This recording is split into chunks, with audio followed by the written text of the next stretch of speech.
योगी आदित्यनाथ जी संरक्षण दे दे खाली कि आओ हमारे गले मिल जाओ तो खली आ जाएगी समाजवादी पार्टी। ना दल वाले पूरी तरह से कह रहे हैं कि हमको खत्म करने की, हमारी पार्टी खत्म करने की चाल चल रहे हैं बीजेपी। दिल्ली वाले हमारे नेता हैं, हम उनसे जो है तो जाए तब वहीं राजनीति करें, यहाँ क्या तो छोड़ दें। यहाँ ये नीचे कुछ लोग हैं जिनको ना सत्ता मिल रही है ना अध्यक्ष पद मिल रहा है। सरकार जब घोषणा कर दी है कि आत्मनिर्भर बनिए, अभी बेचारे आत्मनिर्भर नहीं बन पा रहे तो हम क्या कर सकते हैं। जाति जनगणना नहीं हो रही है, जाति जनगणना नहीं चिल्ला रहे थे ना, अब जाति जनगणना हो रही है। ये क्या कराएंगे, ये तो विरोधी है सब, काका ये विरोधी है सब। तो चैलेंज करता हूं कि खाली इनके पार्टी के बड़े नेताओं को योगी आदित्यनाथ जी संरक्षण दे दे खाली तो खली आ जाएगी समाजवादी पार्टी। 27-17 से बड़ा इतिहास बनेगा। बीजेपी के साथ इस समय आप लोग हैं तो ये अभी सब कुछ ठीक चल रहा है। पता लग रहा है कि जो डिप्टी सीएम जी हैं वो अब फिर से प्रदेश अध्यक्ष बनाए जाने की खबर है। देखिए क्या है ना कि कुछ ऐसी चीज़ें हैं कि पुरानी स्क्रिप्ट पढ़ने की लोगों की आदत बन गई है। कभी कहते हैं मुख्यमंत्री हटा दिए जाएंगे, कभी कहते हैं कि प्रदेश अध्यक्ष बदल दिए जाएंगे। संगठन का काम शीर्ष नेतृत्व करता है, सरकार का काम शीर्ष नेतृत्व तय करता है। ये नीचे कुछ लोग हैं जिनको ना सत्ता मिल रही है ना अध्यक्ष पद मिल रहा है। आपके प्रिय नेताजी हैं जिन पे आप इस समय जो है हर आधे घंटे पे कर रहे हैं, वो तो कह रहे हैं कि दिल्ली और जो है लखनऊ वाले इंजन आपस में टकरा रहे हैं। ऐसा है क्या? आप लोग भी ज़्यादातर दिल्ली वाले पे ही निर्भर हैं या फिर लखनऊ वाले पे? ये बेचारे अपना निर्भर, ये खुद आत्मनिर्भर नहीं बन पा रहे हैं। सरकार जब घोषणा कर दी है कि आत्मनिर्भर बनिए, अभी बेचारे आत्मनिर्भर नहीं बन पा रहे तो हम क्या कर सकते हैं। क्योंकि अब जब ट्विटर पर निर्भर रहना है तो कैसे काम चलेगा। प्रदेश में अखिलेश जी के पास अब एजेंडा नहीं बचा। जाति जनगणना नहीं हो रही है, जाति जनगणना नहीं चिल्ला रहे थे ना, अब जाति जनगणना हो रही है। एक बार भी पूछिए कि कभी बोले हो जाति जनगणना घोषणा होने के बाद। माननीय ओम प्रकाश राजभर ने कहा था कि हम जाति जनगणना कराएंगे और वो भी प्रधानमंत्री मोदी जी के नेतृत्व में कराएंगे। और जब ये कहा तो जानते हैं क्या, अखिलेश जी ची ची ची ची हंस रहे थे। ये क्या कराएंगे, ये तो विरोधी है सब, काका ये विरोधी है सब। और जब विरोधी जब समर्थक हो गए कि हम ओबीसी जनगणना कराएंगे, दलित का जनगणना कराएंगे, समाज की जनगणना कराएंगे, तो कह रहे हैं कि इसका श्रेय हमें मिलना चाहिए, हमें मिलना। तोरा कबो ना मिलेगा, काहे मिलेगा, कभी जिंदगी में नहीं मिल सकता है। क्योंकि देश के प्रधानमंत्री जी वंचित वर्गों को, चाहे वो राम मनोहर लोहिया जी हो, चाहे श्यामा प्रसाद मुखर्जी हो, चाहे अटल बिहारी वाजपेयी जी हो, चाहे राम मनोहर लोहिया, महाराजा सुहेलदेव राजभर, डॉक्टर अंबेडकर, इन्होंने कहा है कि अंतिम कतार में जो अंत्योदय तक खड़ा है उसको हम मुख्य धारा में लाने का काम करेंगे। अखिलेश जी किसको मुख्य धारा में लाने मालूम है? पीडीए, पहला दावेदार अहीर को, वही आगे लाने में लगे हुए हैं। और मैं दावे के साथ कह रहा हूं कि जो संवैधानिक अधिकार है, बीपी सिंह जी ने जो 27% आरक्षण दिया है, और इसको जब तक बांटा नहीं जाएगा, 7, 9, 11 पिछड़ा, अति पिछड़ा, सर्वाधिक नहीं किया जाएगा, दलित, अति दलित, महादलित नहीं किया जाएगा, तब तक सामाजिक न्याय नहीं मिलेगा। और मैं तो घोषणा कर रहा हूं जनता के बीच में, मैं पत्र दे रहा हूं, प्रधानमंत्री को मिलने जा रहा हूं, मुख्यमंत्री से मिले हैं और कह रहे हैं कि देश में 10 राज्यों में कोटा लागू करके सभी वर्गों को न्याय दिया जा रहा, सामाजिक हिस्सेदारी दी जा रही। उसी तरीके से उत्तर प्रदेश में भी पंचायत चुनाव होने जा रहे हैं। पंचायत चुनाव में जो पिछड़े वर्गों का कोटा है, दलित वर्गों का कोटा है, उसमें कोटे में कोटा करके इनका आरक्षण तय किया जाए, ताकि जो अनुसूचित सीट है, अनुसूचित जनजाति की सीट है, पिछड़े वर्ग की सीट है, अति पिछड़े वर्ग की सीट है, वो निर्धारित हो और उसी निर्धारण पर चुनाव लड़ें, ताकि गरीब का भी बेटा चुनाव जीतकर जिला पंचायत में पहुंच जाए। आजकल आप ट्विटर पे भी पूरी तरह से फायर हैं, हर आधे घंटे पे एक पोस्ट आ रही है, और समाजवादी पार्टी और अखिलेश यादव खिलाफ, पहला दावेदार अहीर। आपको मतलब अहीरों से, यादव से वो है या अखिलेश यादव से? आपकी लड़ाई किससे है? अहीर तो तमाम यादव आपकी पार्टी में भी हैं। हमारी लड़ाई अखिलेश जी के जो बुद्धिहीन अहीर हैं, बुद्धिहीन, जिनकी बुद्धि काम नहीं कर रही है, उनसे है। अभी आप इसमें लिखेंगे, यही वीडियो डालेंगे ना, वो हमारी माँ बहन की गाली शुरू कर देंगे। मतलब ऐसा शब्द लिखेंगे। आपकी पार्टी में तमाम यादव हैं, हमारे विचारधारा से है ना, गाली वाले थोड़ी ना, गालीबाज यादव हैं सब। अभी आप डालेंगे, इतना गाली देंगे सब। ये पहले कहेंगे क्या, ओम प्रकाश राजभर फलाना है, ये अरुण राजभर फलाना है। अरे पुराने स्क्रिप्ट पढ़ना बंद करो, नई स्क्रिप्ट सोचो कि कुछ नया क्या दिखाया जाए। अभी थोड़ी देर पहले हर समय खाली पुरानी बातें, हर समय पुरानी बातें। अरे कितने दिन पुरानी स्क्रिप्ट पढ़ते रहोगे? अरे सारी व्यक्ति हमेशा बदलता है। तो अखिलेश जी, आप भी अपने लोगों का कपड़ा जो है ना थोड़ा बदलवाइए और स्क्रिप्ट बदलवाइए, कुछ नया दीजिए। टेस्ट नहीं आ रहा है, मजा नहीं आ रहा है, आप नया स्क्रिप्ट दीजिए ताकि मजा आवे। अब जनता एक ही चीज देखते देखते वो बेचारे परेशान हो गए कि इन्होंने एकदम पगला गए, यह कुल काहे दिखाते हैं। तो अखिलेश जी की टीम को मैं सलाह दूंगा कि नया खोज करिए, एक खोज नया करके लाइए और दिखाइए पब्लिक में ओम प्रकाश राजभर गलत कर रहे हैं। ओम प्रकाश राजभर जो कर रहे हैं ये अखिलेश जी को हजम नहीं हो रहा, और इसलिए नहीं हजम हो रहा है कि वो आजमगढ़ में 5 महीने से वहां कार्यक्रम चला रहे हैं। इनकी बेचैनी हो गई है कि अब आजमगढ़ में हमारा क्या होगा।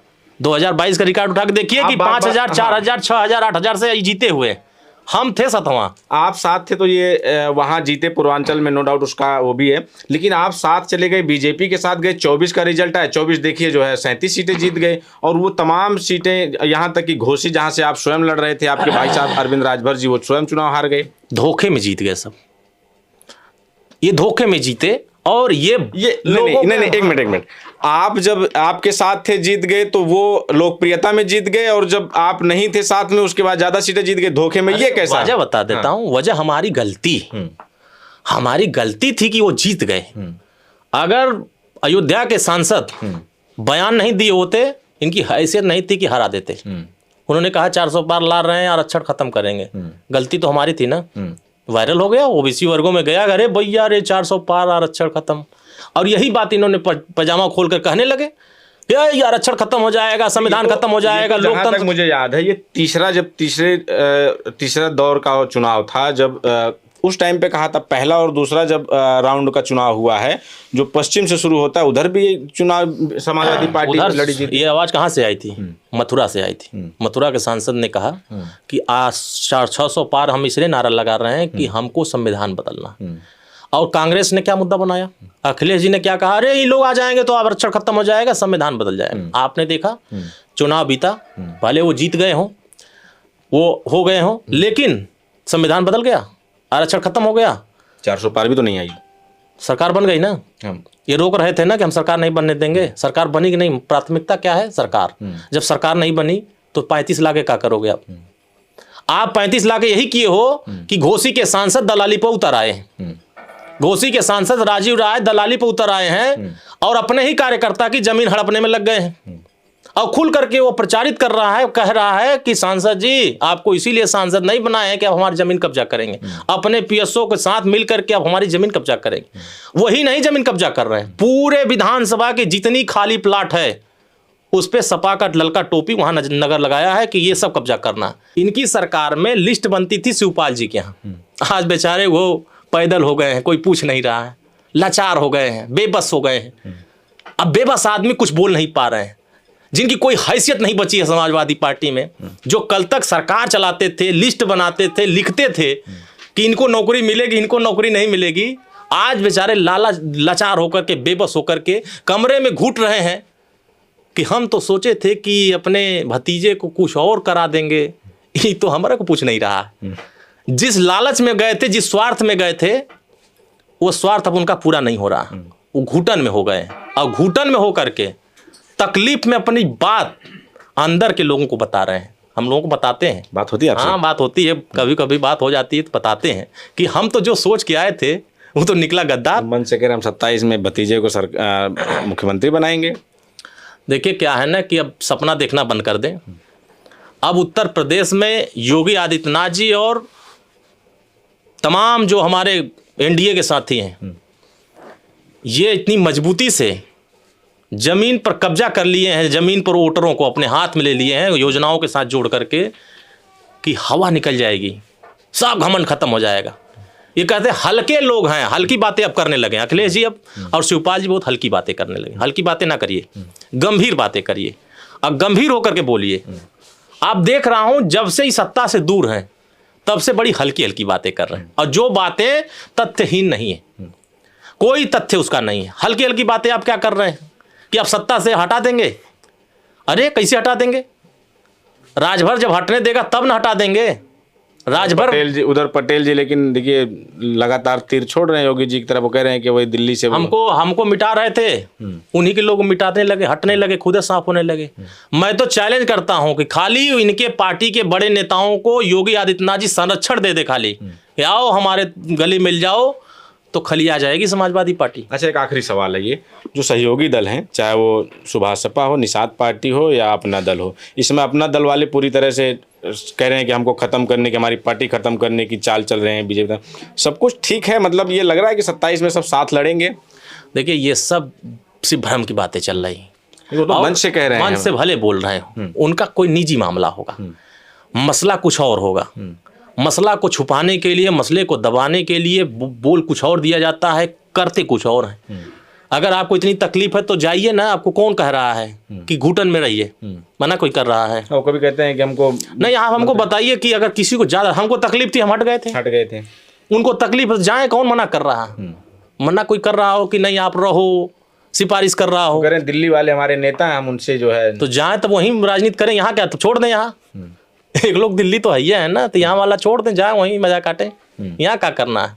तो वो छोड़ देंगे तो संभाल लेंगे आप लोग? वह पूरा घेर लिए हैं, सब घेर लिए हैं, पूरा इलाका घेरा हुआ है। घेराबंदी बहुत चौकस है, समझ लीजिए।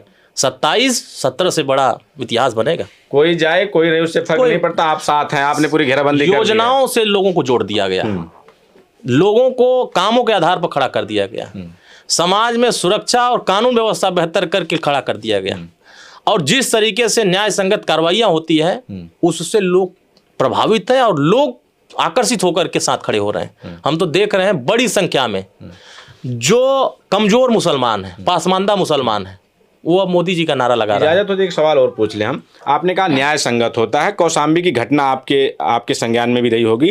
पहले वो पीड़ित पाल परिवार होता है, उसके बाद उप मुख्यमंत्री केशव प्रसाद पाठक जी का ट्वीट होता है, उसके बाद जो है जो पीड़ित परिवार होता है वो आरोपी हो जाता है, जो आरोपी होता है वो पीड़ित हो जाता है, वो बाहर आ जाता है। इस पर क्या लगता है कि ये न्यायपूर्ण हुआ वहाँ? इस पे जांच का विषय है ये, इस पे विधिवत मांग करनी चाहिए कि एक SIT गठन हो जाए और इस मसले की विशेष रूप से इसकी जांच हो जाए, और जांच के बाद जो दोषी पाया जाता है उसके खिलाफ कार्रवाई होनी चाहिए। मामला ये मांग किसको करना चाहिए? विपक्ष के जितने दगे कारतूस नेता हैं। विपक्ष को तो जाने ही नहीं दिया वहां पे। क्यों नहीं जाने दिया गया? नजरबंद कर दिया गया। प्रदेश अध्यक्ष जा रहे थे वहां पर, नहीं जाने दिया। नजरबंद कैसे कर दिया? ऐसा गए थे भोपू बजाने के लिए, 500 गाड़ी लेके जा रहे थे, 50 गाड़ी लेकर के, ऐसे गए थे वहां?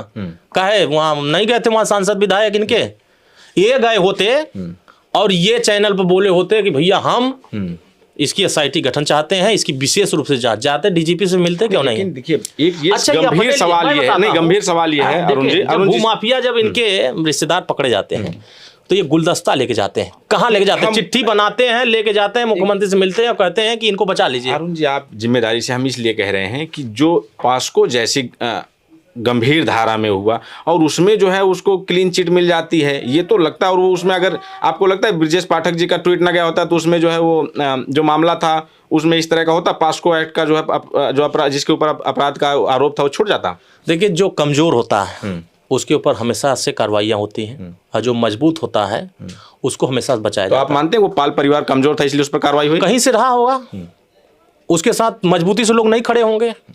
हम तो कह रहे हैं ना कि ये जांच का विषय है। दोष जांच के उपरांत तय होता है कि कौन दोषी है कौन दोषी नहीं। किसी के दबाव में आ जाने से अगर किसी पे जांच कार्रवाई हो जाए, ऐसे ही तो कार्रवाई बनारस में हो रही है, नहीं हो रही है। अगर हम लोग नहीं होते तो हमारे लोगों पर नहीं मुकदमा 72 हो जाता। अगर हम हैं तो प्रशासन को लग रहा है कि इसके पीछे कोई खड़ा है और न्याय इसको देना है। इसलिए कि हम जहां खड़े हैं, हम तो यही बात कर रहे हैं, यही नहीं, अभी इटावा वाले घटना पर भी यही कह रहे हैं कि जांच करा ले। एक एटा में घटना हुई, एक एटा और अलीगढ़ में अभी हाल ही में घटना हुई। एक बंजारा बिरादरी की लड़की के साथ बलात्कार किया गया और बलात्कार करके उसको मार दिया गया, मार के नहर में फेंक दिया गया। और नहर में फेंकने के बाद 3 दिन बाद लाश पता चली। जब लाश घर पर आई, किसी ने बताया तो जानकारी हुई तो 4 यादव मिल करके मारे थे। कौन गया वहाँ? कौन गया उसको न्याय की बात करने? अकेले भारतीय समाज पार्टी खड़ी थी वहाँ। कौन खड़ा हुआ उसके पीछे? उस इलाके कोई नेता उसके साथ नहीं खड़ा हुआ। अगर खड़ा होता तो उसको न्याय मिल जाए। बहुत सारे ऐसे मासूम हैं जो दफन कर दिए जाते हैं, न्याय नहीं मिलता। न्याय के लिए एकजुट होना पड़ता है, आवाज़ बुलंद करनी पड़ती है। जिसका कोई नहीं सुनता है उसकी भारतीय समाज पार्टी सुनती है और वहाँ न्याय के लिए लड़ती है। बहुत धन्यवाद, आपने बेबाकी से सभी सवालों के जवाब दिए। और मैं इसीलिए अक्सर जब भी मेरी पहली पसंद होती है कि अरुण राजभर से मैं बात करूं और उनसे तमाम सवाल पर, और मैं लंबी बात करने की सोचता हूं। आज लंबा समय भी दे दिया, इसके लिए भी हम धन्यवाद देते हैं। इन तमाम जिन मुद्दों पर बात हुई अरुण जी के साथ, आपकी क्या राय है हमें जरूर बताइएगा। बने रहे हमारे साथ, किसी और वीडियो में मिलेंगे। धन्यवाद।